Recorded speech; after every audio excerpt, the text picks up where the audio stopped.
अस्सलाम वालेकुम व्यूअर्स, उम्मीद करता हूँ सब खैरियत से होंगे। आज का हमारा टॉपिक है वेरिकोसल के हवाले से। वेरिकोसल क्या है और इसका इलाज क्या है। तो इस मुख्तसर वीडियो में मैं आप लोगों को डिटेल से समझाऊंगा, लेकिन एक रिक्वेस्ट है कि मेरे चैनल को सब्सक्राइब करके दोस्तों के साथ शेयर करें। वेरिकोसल आम तौर पर मर्दों की एक बीमारी है जिसमें खसियों के ऊपर रगों का एक गुच्छा बन जाता है, एक जाल की शक्ल इख्तियार करता है। ये कभी राइट कभी लेफ्ट साइड की खसिये के ऊपर बन जाता है, कभी दोनों के ऊपर भी बन सकता है। और ये जाल तभी बनती है जब रगों के अंदर ब्लॉकेज आ जाए, जब शरेयान के अंदर खून की रवानगी कम हो जाए या बंद हो जाए तो रगें फूलना शुरू हो जाती है और रगों की जो जाल बन जाती है। जब ये जाल नुमा रगे यानी जब शरेयानें आपस में फैल जाए, अगर इसमें सोजन हो जाए तो मरीज़ को ऐसा लगता है कि एक टेस्टिकल छोटा हो गया, एक बड़ा है, एक बड़ा है, एक छोटा है। और जब ये शरेयानें आपस में टकराती है तो अर्थ करती है, जैसे बिजली की दो तारें टकराए अर्थ करती है, स्पार्क करता है, जिससे मरीज़ को दर्द करंट का एहसास शुरू हो जाती है और मरीज़ की बेचैनी बढ़ जाती है।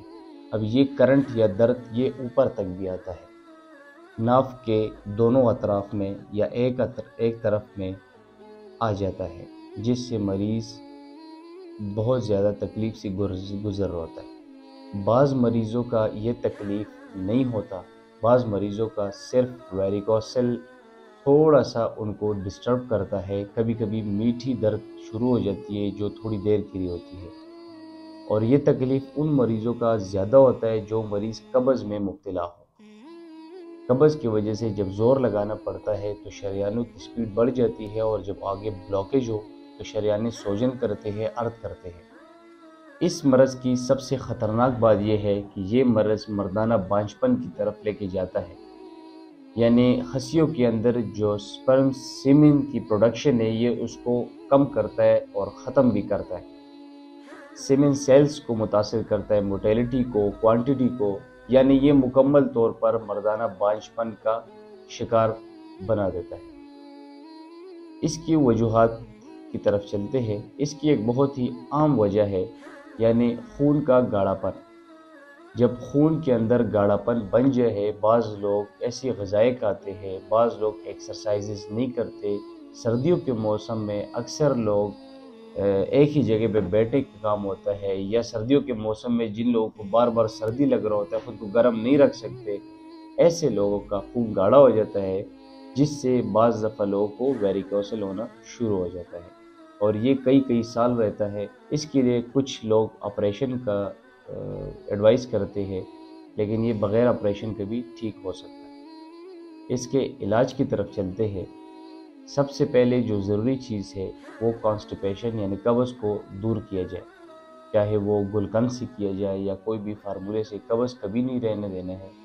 दूसरी बात यह है कि इसका जो आसान नुस्खा है वो अपने पास आप नोट कर लें। बादाम का तेल यानी रोगन बादाम को रोज़ाना हर नाश्ते में चाय के अंदर एक चम्मच मिला के पीना है। जो लोग सुबह सुबह चाय पीते हैं, कॉफ़ी पीते हैं, एक चम्मच रोगन बादाम चाय के अंदर डालकर उसको पिया जाए। अगर चाय नहीं पीते तो नीम गर्म दूध के अंदर एक चम्मच रोगन बादाम मिलाकर रोज़ाना पिया जाए। इसके अलावा रोज़ाना दिन में किसी भी टाइम अगर असर का वक्त रखा जाए तो बहुत अच्छा होगा। 2 अदद लहसुन और एक टुकड़ा दारचीनी का 1 इंच का टुकड़ा हो, और 2 अदद लहसुन को उबाल कर 1 प्याली पानी में रोज़ाना पिया जाए। नीम गर्म हिस्से में पिया जाए, यानी ठंडा ना होने देना, नीम गर्म पिया जाए। मुसलसल 1 महीने के इस्तेमाल से वेरिकोसल मुकम्मल तौर पर ख़त्म हो जाता है। ये नुस्खा आजमाया हुआ है, आप इसको आजमा लें और दुआओं में याद रखें। शुक्रिया।